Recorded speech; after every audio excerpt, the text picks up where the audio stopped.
In this video I show you how to fix your available memory is running low on loading screen error in Marvel Rivals. For that you need to consider these steps. Number 1. Close unnecessary applications. Task Manager in Windows. Press Ctrl plus Shift plus ESC to open Task Manager.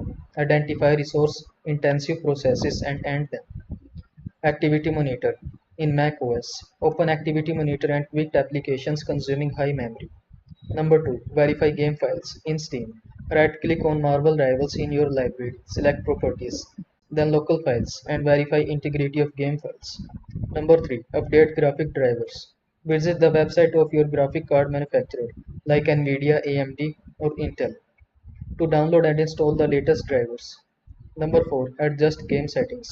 Lower graphic setting in Marvel Rivals to reduce memory usage. Number 5. Check for overheating. Sometimes overheating can cause performance issues, including memory problems. Ensure your system is adequately cooled. So, don't forget to like this video and subscribe to my channel for more this type of content. Thank you so much for watching.